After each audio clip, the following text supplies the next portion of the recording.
এরপরও কেউ যদি রাগ করেন, আমি জিজ্ঞেস করছি আপনি রাগ করলেন কেন? উত্তর তো এটাই হবে, আপনি দিদি মুদির বিরুদ্ধে বলেন তাই রাগ করছি, তাই তো নাকি? তাহলে আপনি যদি দিদি মুদির বিরুদ্ধে আমি বলার জন্য আপনি আমার উপর রাগ করেন, তা আপনার দিদি মুদি আমার ইসলামের উপরে যখন আঘাত দিচ্ছে, তাহলে আমার রাগ হওয়া দরকার আছে না? না। তা আপনি আপনার ভালোবাসাকে নিয়ে জাহান্নামে যান, আমি আমার কোরআন মসজিদ মাদ্রাসা নিয়ে জান্নাতে যাব।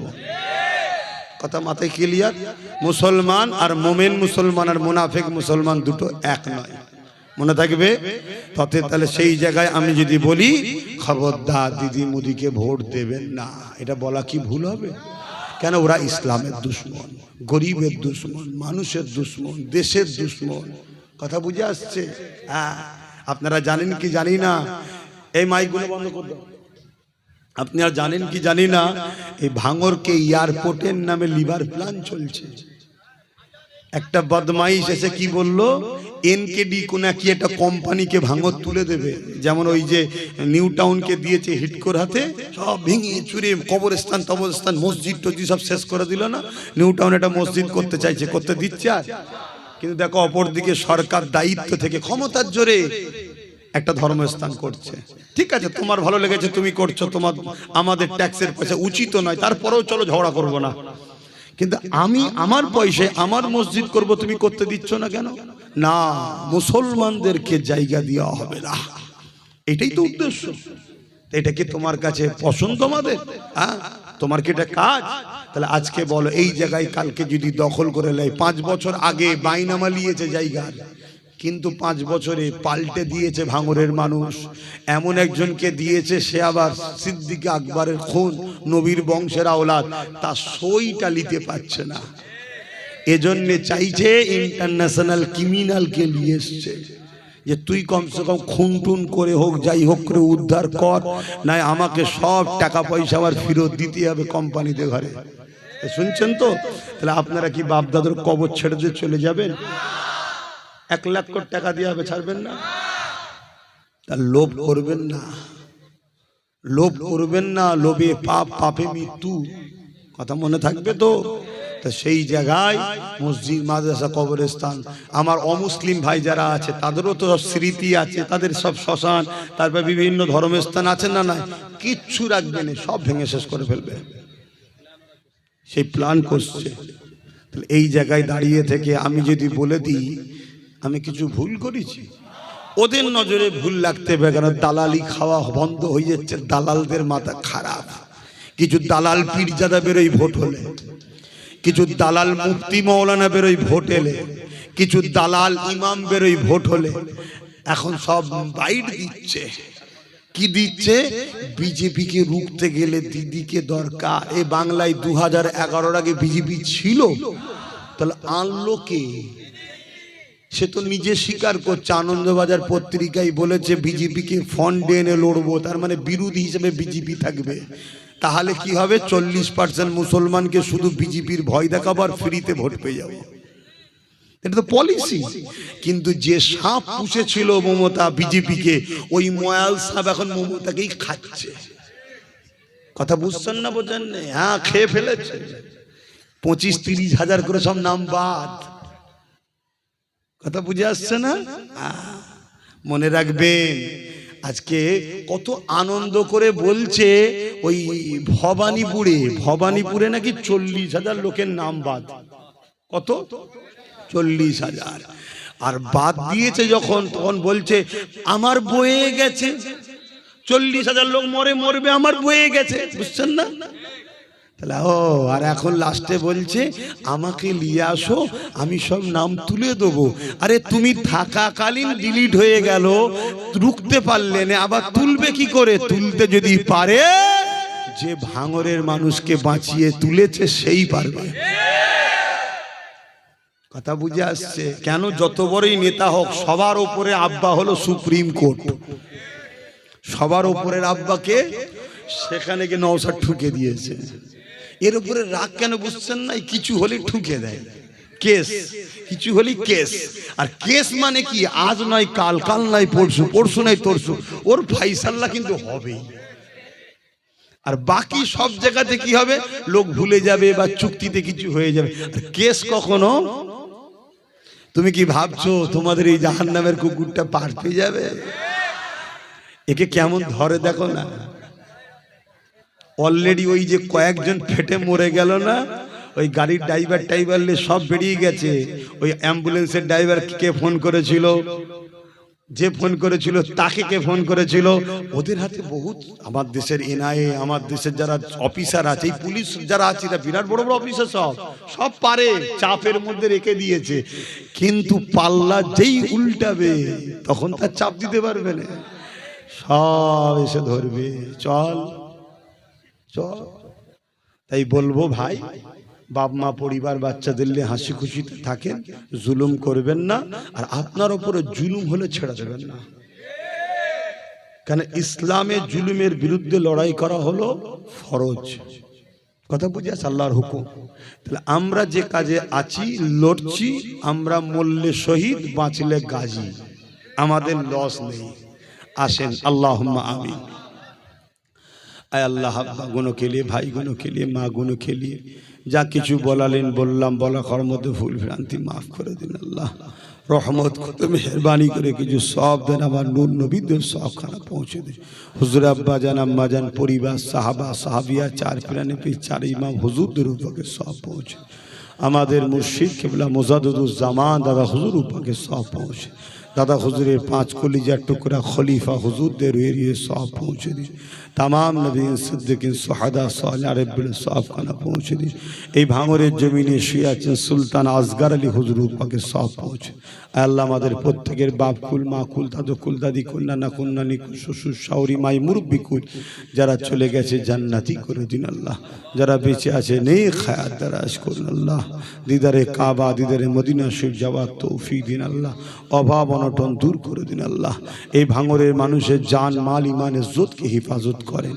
আয় আল্লাহ, আমার ভাই নওশাদকে ভাঙর থেকে আবার জিতাবেন আল্লাহ। আমার দেশের সেনাবাহিনী, পুলিশ বাহিনী, বিএসএফ বাহিনী, তাদেরকে সুস্থ ভালো রাখেন, ন্যায়ের পক্ষে রাখেন আল্লাহ। আমার দেশের হিন্দুদের ভালো রাখেন, আদিবাসীদের ভালো রাখেন, দলিতদের ভালো রাখেন, সমস্ত মানবপ্রেমী মানুষকে আপনি সুস্থ ভালো রাখেন। যারা জালিম তাদেরকে ধ্বংস করে দিন আল্লাহ। আল্লাহ আমার ওয়াকাফকে হিফাজত করেন আল্লাহ। আল্লাহ আমাদের ওয়াকাফকে হিফাজত করেন। দিদি মুদিকে ধ্বংস করে দিন আল্লাহ। হাবিবের খাতির রহমত করে, দয়া করে, মেহরবানি করে প্রত্যেকের মনের আশাকে কবুল করে। আমিন আমিন। বারহাক লা ইলাহা ইল্লাল্লাহু মুহাম্মাদুর রাসূলুল্লাহ। একটা কথা শুনেন, মনে পড়েছে, হ্যাগা সেই হসপিটালটা গেল কোথায়? একটু বসেন যদি, তাহলে বলবো হসপিটালটা গেল কোথায়? আব্বাস সিদ্দিকী বলেছিল না যে হসপিটাল করে দেবো, বলেছি তো নাকি? হ্যাঁ আমি স্বীকার করছি তো, বলেছি, কিন্তু হসপিটালটা গেল কই? করলো না কেন? আব্বাস সিদ্দিকী চিটিংবাজ, মিথ্যুক, কাজ্জাব, বলছেন না বলেন? আচ্ছা বলুন তো, আমি দুটো কথা বলবো।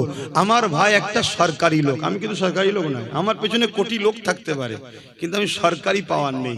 নওশাদের সরকারি পাওয়ার থাকার পরেও জিতার পরে ভাঙরে কতদিন ঢুকতে পারে না বলুন তো? প্রায় 1-1.5 বছরের কাছাকাছি ঘর ভাড়া পাইনি। তারপরে কত হাজার হাজার কেস হয়েছে, ওই কেসের জামিনটা করিয়েছে কে? আমি পয়সা দিয়েছি। কথা শুনছেন? কত লোকের ঘর ছাড়া, ঘর ভাঙা, কি না অত্যাচার করেছে, যতটুকু পেরেছি করেছি না করিনি, আমি পয়সা দিয়েছি। কেন? এগুলো আমার বাপ, আমার মা, আমার ভাই, আমার বোন, আমার কথাই সব এসেছে। আজ বিপদে পড়েছে, কেন সাথ দেবো না? দিয়েছি। তারপরে চলে আসুন, পঞ্চায়েত ভোট এসে গেল, আবার 3-4টে ভাই শহীদ হয়ে গেল। এই জালিমরা গুন্ডাগিরি করেছে। তারপরে আবার ঘর ছাড়া, আবার কেস, আবার জামিন করাতে হয়েছে। এই সময়গুলো গেছে। আমার ভাই 42 দিন জেল খেটেছে। মাথা ঠিক থাকবে ভাই? মায়ের সামনে দাঁড়াতে পারছি না, কেন তুই ওকে দিলি? আমি তো দিয়েছি ওকে না। মায়ের কাছে যখন, কেন তুই ওকে দিলি? আমি চুপ করেন না, কেন টেনশন নিচ্ছেন? ইউসুফ আলাইহিস সালাম জেল খেটেছে, আপনার বেটা কি ইউসুফের থেকে বড়, নবীর থেকে বড় নাকি? মা বলছে সে বুঝেছি, কিন্তু মায়ের জান তুই কি বুঝবি? আমি সব বুঝছি, কিচ্ছু হবে না, ঠিক চলে আসবে, দাঁড়ান। এই করতে করতে 42 দিন পর্যন্ত জেল খাটলাম। কথা বুঝে আসছে? তারপরে আবার এটা গেল, লোকসভা ভোট এসে গেল, তাতে খরচ হয়েছে না হয়নি? ভোট করতে গেলে খরচ আছে না? এই যে ভোট হচ্ছে, খরচ আছে না? নাই, সব আমি খরচ করছি। আমি তোমাদের সামনে বলে দিচ্ছি, কে দেবে আমাদেরকে টাকা? আমাদেরকে কোনো কোম্পানি কেউ দেবে না। হ্যাঁ, আমি যদি আটা না দিই, আমার ভাইয়েরাও আটা না দেয়, কি তোমরা খরচ করো না? হ্যাঁ, কিন্তু কেস কামারিগুলোর জন্য আমি করেছি, কথা বুঝে আসছে। সেই জায়গাতে তারপরে চলে এলো আবার কি বলে এসআইআরলি আন্দোলন, ওয়াকফলি আন্দোলন, কত টাইম গেছে না যায়নি? আচ্ছা বলো, সময় পেলাম কোথা? এক পয়সা খরচ হয়েছে না হয়নি? যা পয়সা খরচ করেছে এটা হসপিটাল হতো না।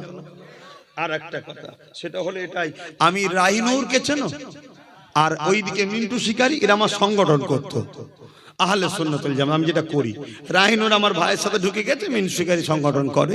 তা ওদেরকে আমি বারবার ফোন করেছিলাম, ভাই জায়গা দেখে দে না। আমি কি আর ভাঙড়েতে জায়গা খুঁজতে পারবো? জায়গাটা দেখে দে। বললো ভাই একটা জায়গার কথা চলছে, কিছুদিন পরে বলছে ভাই সে বলছে হুমকি দিচ্ছে, জায়গা দেবে না। আপনাদের একে হুমকি টুমকি হয় না? হয় না, দেবে না কেন? বলছি যদি জায়গা দিই সবকিছু দখল করে নেবো। এই জন্যে করতে দেয়নি, আজকে এই প্রচারটা করে আমাকে ড্যামেজ করবে বলে। যেমন অনেক জায়গায় একটা দুটো বুথ জিতে থাকলে কাজ করতে দেয় না কেন? পরের বারে বলবো এই বুথ কোনো কাজ করছে না, ওকে জিতে কি লাভ? এই জন্যই ওরা করতে দেয়নি। শুনছেন তো নাকি? এরপরে আমি আপনাদেরকে বলতে চাইছি, সেটা খুব ঠান্ডা মাথায় বুঝুন ভাই। ধরুন আমি আপনাদেরকে বললাম সামনে ঈদ আসছে, তোমাদেরকে আমি বা আমার ভাইকে নিয়ে বলছি একটা গাড়ি কিনে দেবো। আর ঈদ আসার আগে আমার ভাই অসুস্থ হয়ে গেল, ওর পিছনে চিকিৎসা করতে করতে 15-20 লাখ টাকা খরচ হয়ে গেল ধরুন। এখন ঈদের সময় আর গাড়ি কিনতে পারলাম না, টাকা নেই। আমার ভাই বলবে নাকি আমার ভাই মিথ্যা কথা বলেছিল, চিটিংবাজি করেছে? এটা বলা উচিত হবে? তাহলে আজকে এত কেস জামিন করানো, এত সময় চলে গেল, এত লড়াই করা, জায়গা পেলাম না, ডিস্টার্ব হলো, বলো এখানে আমার কোনো দোষ আছে? তাহলে তোমরা কি এই বিষয়টা নিয়ে আমার উপরে দুঃখ করে আছো? আর যদিও দুঃখ করে থাকো, আমার উপরে করা উচিত, আমার ভাই তো আদা করেনি, আমি করেছি, কিন্তু আমি নিরুপায়। কথা বুঝে আসছে?